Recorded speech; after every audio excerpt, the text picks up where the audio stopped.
오늘 하나님 말씀은 요한복음 4장 조금 길어요. 사마리아 여인의 가난 이야기인데 4장 9절부터 20절. 사마리아 여인의 이름도 나오지 않네요. 그냥 지명 이름을 통해서 그 여인을 만나고 있는 예수님의 모습을 보이게 됩니다. 여기서 귀한 복음의 역사가 일어납니다. 성경은 누누이 얘기하지만 사람에게 집중하지 않습니다. 예수님이 지금 사마리아 여인을 만났는데 사마리아 여인이 변화됐다고요? 이 변화된 걸 가지고 많은 것에 은혜를 찾고 거기 왜 변화됐을까? 거기서 소스를 찾고 그런다고요? 사람에게 집중하지 않아요. 지금 이 본문은 예수님이 의도적으로 우리에게 무엇을 말씀해주고 있는 것입니다. 그 의도가 무엇인지 그것을 찾아내고 여기에 복음이 있구나. 그것을 발견해서 하나님께 영광과 존귀와 찬송을 올려드리는 저와 여러분 되시길 주 이름으로 축원드립니다. 다시 한 번 말하지만 사람에게 초점을 두지 않습니다. 이 사마리아 여인이 변화된 거 거기에 기쁨이 있고 즐거움이 있습니다. 하지만 성경은 사람에게 초점을 받지 않는, 사람에게 초점을 두고 읽으니까 이해가 안 되는 거예요. 한번 보도록 하겠습니다. 9절부터 20절까지 좀 꽤 기니까 우리가 교독하면서 읽었으면 좋겠습니다. 오늘은 봉독했으면 좋겠는데 교독하겠습니다. 제가 한 절, 여러분이 한 절 꼼꼼히 한번 읽어보겠습니다. 사마리아 여자가 이르되 당신은 유대인으로서 어찌하여 사마리아 여자인 나에게 물을 달라 하나이까 하니 이는 유대인이 사마리아인과 상종하지 아니함이로라.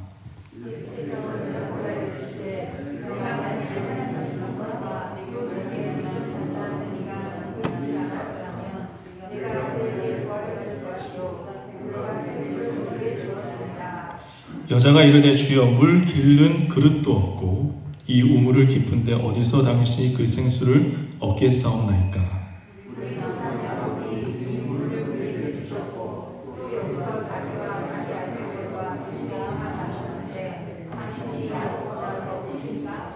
예수께서 대답하여 이르시되 이 물을 마시는 자마다 다시 목마르려니와 내가 주는 물을 마시는 자인데 영원히 목마르지 아니하리니 내가 주는 물은 그 속에서 영생하도록 솟아나는 샘물이 되리라. 여자가 이르되 주여 그런 물을 내게 주사 목마르지도 않고 또 여기 물 길러 오지도 않게 하옵소서. 여자가 대답하여 이르되 나는 남편이 없나이다. 예수께서 이르시되 내가 남편이 없다 하는 말이 옳도다.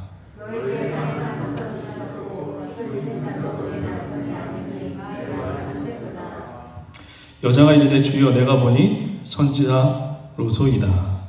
우리 조상들은 이 산에서 예배하였는데 당신의 말은 예배할 곳이 예루살렘에 있다 하더이다. 아멘. 사마리아 여인을 이야기하기 전에 예수님이 1절과 2절에 사마리아 땅에 가기 전에 1절과 2절에 의미심장한 이야기를 다루고 있는 1, 2절이 있어요. 그것을 우리는 그냥 넘어가죠. 왜냐하면 사마리아 본문이 너무 기니까 여기에 초점이 있겠구나 라고 생각을 해서 사마리아 여인에게만 초점을 둡니다. 근데 1, 2절에 물음표가 있는 거예요. 예수님의 물음표. 너희가 바로 이런 존재라는 것을 얘기하고 사마리아 여인을 소개하는 겁니다. 1, 2절이 무엇일까요? 우리 한번 4장 1절 한번 다 같이 한번 읽어봅니다. 예수께서 제자를 삼고 침례를 베푸시는 것이 요한에게 많다 하는 말을 바리새인들이 들은 줄을 주께서 아신지라. 소식을 들었어요. 이 무슨 얘기예요? 예수님이 바리새인들이 하는 소리를 들었어요. 그 소리가 뭐냐면 예수께서 제자를 삼고 침례를 베푸시는 것이 요한보다 많다 하는 말이, 그 말을 바리새인이 들은 거예요. 그 들은 것을 바리새인들이 얘기를 하고 있는 거예요. 야, 예수님이 지금 요한보다 지금 침례를 많이 주고 있어. 지금 제자들을 지금 많이 삼고 있어. 야, 이거 큰일 났다. 큰일 났다. 예수님의 세력이 점점점 커지고 있어. 그 말을 예수님이 들으신 겁니다. 그러니까 바리새인들이 한 이야기, 그것을 들으셨어요. 바리새인들은 지금 걱정이 이만저만은 아니에요. 침례 요한도 이 바리새인들에게 회개하라, 천국에 가까이, 독사의 자식들아, 막 이렇게 얘기했단 말이에요. 바리새인들이 원수란 말이에요. 근데 똑같이 예수님도 침례를 베푸는데 요한보다 더 많아지는 거예요. 크기와 세력이 많아지니까 굉장히 두려운 겁니다. 여러분, 한번 생각해 보세요. 사람이 큰 미국을 두려워해요? 아니면 북한을 두려워해요? 우리가? 네? 얘가 적절치 않지는 모르겠지만 큰 나라를 두려워해요? 아니면 작은 나라를 두려워해요? 미얀마 같은 그런 나라를 두려워해요? 아니면 미국 같은 나라를 두려워해요? 세상의 이치가 이거예요.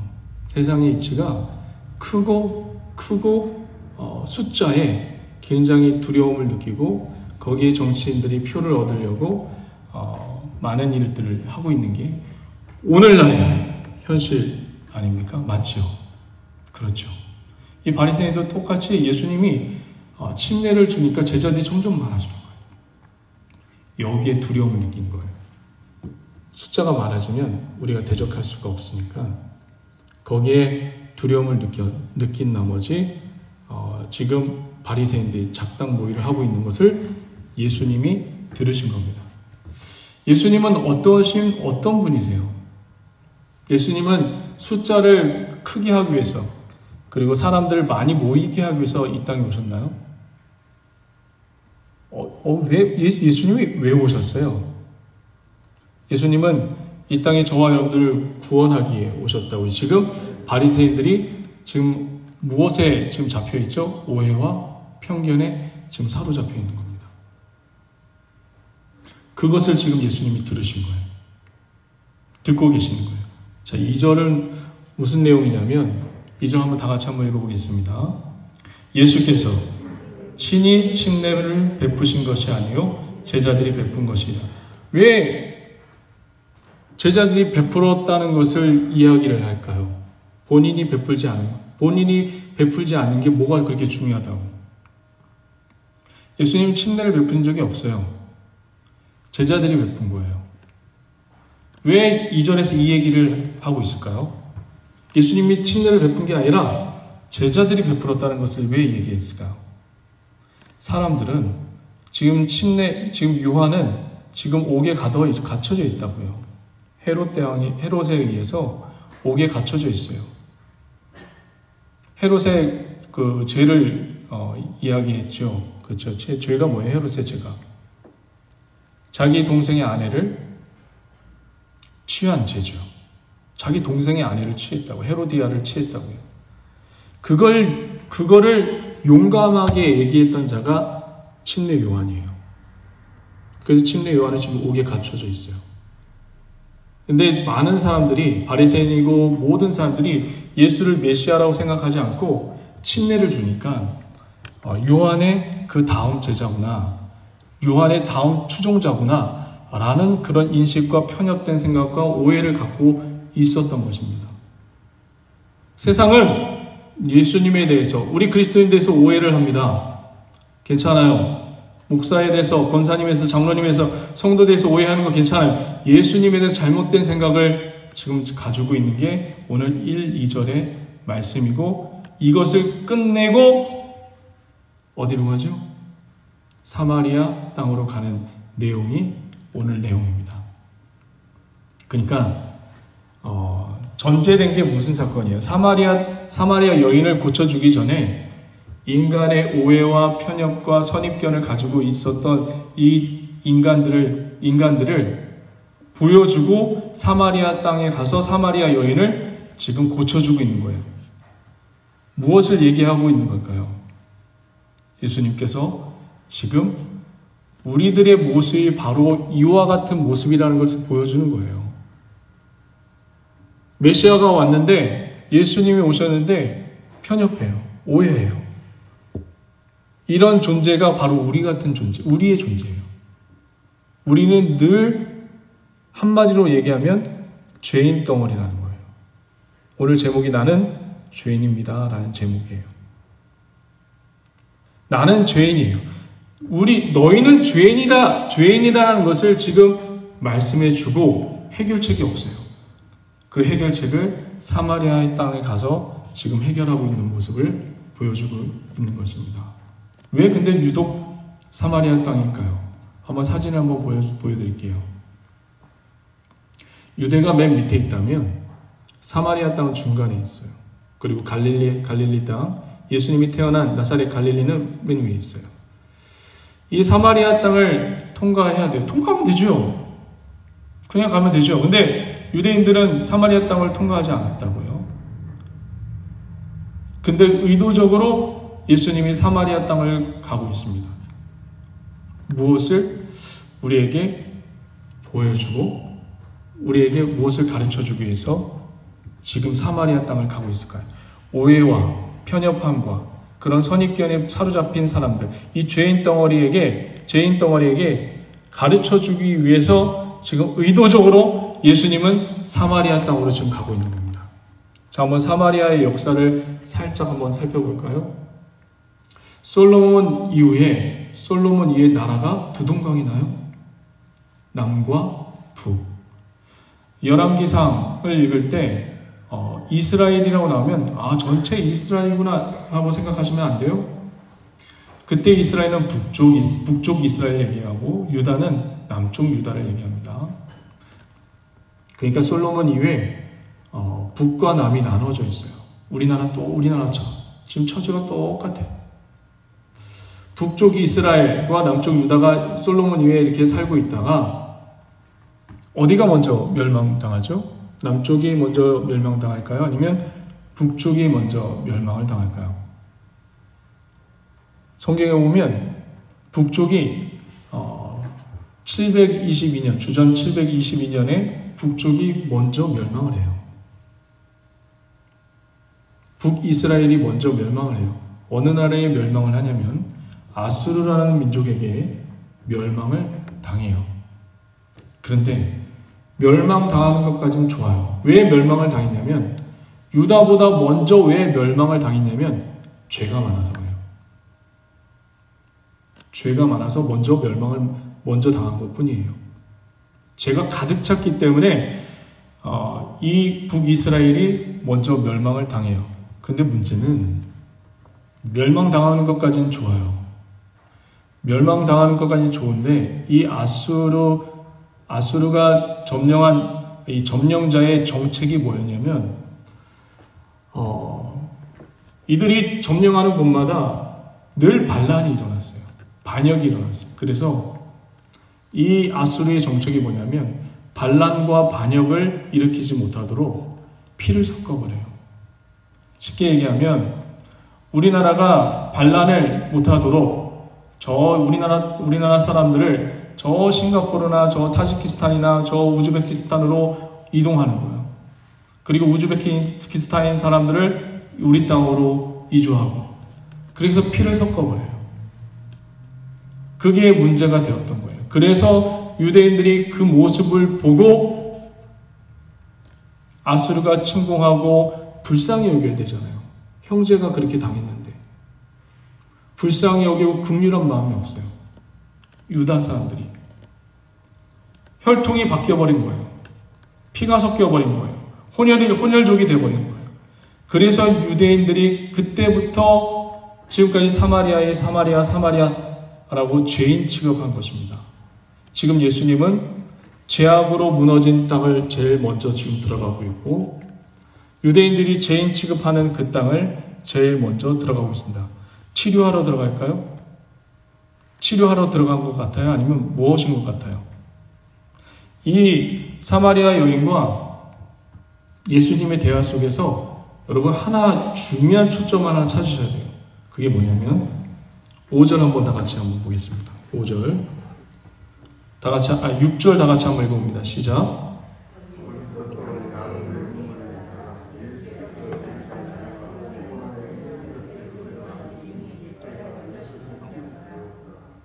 자, 여기서 하나 찾아야 되고요. 또 14절에서 한번 찾아야 됩니다. 14절 다 같이 한번 읽어볼까요? 시작. 내가 주는 물은 그 속에서 영생하도록 솟아나는 샘물이 되리라. 무엇이 다른 걸까요? 좀 찾아보세요. 뭐가 다른 것 같아요? 지금 야곱의 우물에서 뭘로 변했어요? 샘물로 변했어요. 이건 복음을 설명하는 거예요. 우물은 사람의 힘으로 파야 되는 게 우물이에요. 맞죠? 샘물은 뭐예요? 저절로 나오는 게 샘물이에요. 저와 여러분들은 내 힘과 내 능력으로 살아갈 존재가 아니라 하나님이 공급해 주신 힘으로 살아가지 않으면 살 수 없는 존재가 바로 우리라는 것을 지금 얘기해 주고 싶은 거예요. 그래서 이 사마리아 여인에게 지금 한마디 하는 거죠. 무슨 말을 하죠? 16절 다 같이 한번 읽어봅니다. 시작. 이르시되 가서 내 남편을 불러오라. 이게 무슨 얘기예요? 무슨 얘기를 하는 거죠? 죄를 고쳐줄 생각이 없어요. 유대인들은 여러분들 마태복음이나 누가복음에 보면 한 가늠한 여인이 예수님께 바리새인들이 잡아가지고 예수님 앞에 내놓죠. 예수님 이 여인이 가늠했습니다. 그래서 예수님은 땅에다 글씨를 쓰죠. 그리고 다들 도망가죠. 간음을 하게 되면 돌로 쳐 죽임을 당하는 게 그때 유대 사회의 법입니다. 근데 지금 이 여인, 이 간음한 여인을 죄를 고쳐주는 것이 아니라 뭐죠? 죄를 불러내고 있어요. 이르시되 가서 내 남편을 불러오라. 죄를 불러내고 있어요. 죄가 밝혀지고 있어요. 너는 죄인이라는 것을 지금 밝혀주고 있는 거예요. 예수님이 직접. 저도 죄인이고 여기 있는 모든 사람이 다 죄인입니다. 누가 직접 밝히고 있죠? 예수님이 직접 밝히고 있는 것입니다. 왜 죄인이라고 얘기하는 걸까요? 치료해주기커녕 왜 죄인이라고 밝혀주고 있는 걸까요? 이유가 뭘까요? 이것을 죄인이라고 내가 자부하지 않고 내가 깨닫지 못하면 예배를 드릴 수가 없어요. 여러분 여기 왜 오셨어요? 내가 죄인이기 때문에 온 거 아니에요? 그가 예배가 회복되고 예배가 회복된 사람이 어떻게 돼요? 한번 볼까요? 그 다음에 예수님과 사마리아의 대화가 어떤 대화가 나오냐면 20절 한번 보도록 하겠습니다. 이 죄를 불러낸 후에 어떻게 하면 좋을까? 라는 그 마음 가운데 이런 고백이 나와요. 20절. 우리 조상들은 이산에서 예배하였는데 당신의 말은 예배할 곳이 예루살렘에 있다 하더이다. 예배에 대해서 들어갈 수 있는 거예요. 내가 죄인인 걸 간절히 깨달을 때 그래서 예배가 필요한 거예요. 예배의 필요성을 느낄 수 있었던 거예요. 오순절 때 베드로가 설교합니다. 설교를 보니까 사도행전 2장에 보니까 베드로의 설교를 보니까 엉망이에요. 엉망. 그런데 그 설교를 들었던 사람들이 마음에 찔려 어떻게 할 거라고 얘기해요. 베드로 사도님 어떻게 해야 돼요? 어떻게 해야 돼요? 베드로가 뭐라고 얘기했을 것 같아요? 회개하라. 그리고 성령을 받으라. 회개하라는 얘기는 뭐예요? 너희가 죄인인 것을 인정하고 깨달으라는 거예요. 그래야지 예배가 필요함이 느껴져요. 이 예배에 와서 하나님 앞에 엎드릴 줄 알게 되는 거예요. 예수님이 사도 요한도 침례 요한도 마찬가지고 예수님도 이 땅에 오셔서 광야에서 사단에게 3가지 시험을 다 이겨내시고 선포했던 말이 있죠. 사단에게 이겨내시고 이제 본격적으로 예수님이 사역을 하실 때 마태복음 4장에 보면 광야에서 사단의 시험을 3가지 시험을 다 이기시고 예수님이 처음으로 이기신 후에 승리했다가 아니에요. 야, 이겼다. 사단 이겼다. 좋다. 할렐루야. 야, 너무 기쁘다. 야, 이겼어. 좋다. 그러게 얘기를 한 게 아니라 사단의 3가지 시험을 이겨낸 후에 이 얘기를 합니다. 회개하라. 천국이 가까이 왔느니라. 왜 그 얘기를 했을 것 같아요? 회개하라는 얘기를 왜 했을 것 같아요? 죄인만이 회개할 수 있는 거예요. 너희는 죄인이라는 거예요. 그래서 내가 여기 왔다라는 거예요. 이것을 해결하기 위해서. 할렐루야. 예수님이 그 얘기를 지금 이 사마리아 여인을 통해서 하고 싶은 거예요. 사마리아 여인의 쓴뿌리를 고쳐주고 뽑아주시고,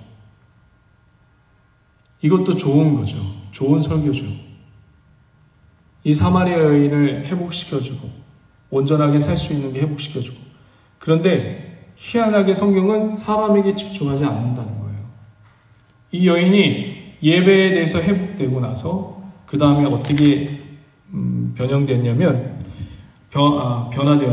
28절 한번 볼까요? 이게 우리의 모습이 되어야 한다는 것을 지금 보여주고 있는 것입니다. 28절 다 같이 한번 읽어봅니다. 시작. 여자가 물동이를 버려두고 동네로 들어가서 사람에게 이르시되 내가 행한 모든 일을 내게 말한 사람을 와서 보라. 이는 뭐라고요? 그리스도가 아니냐 하니.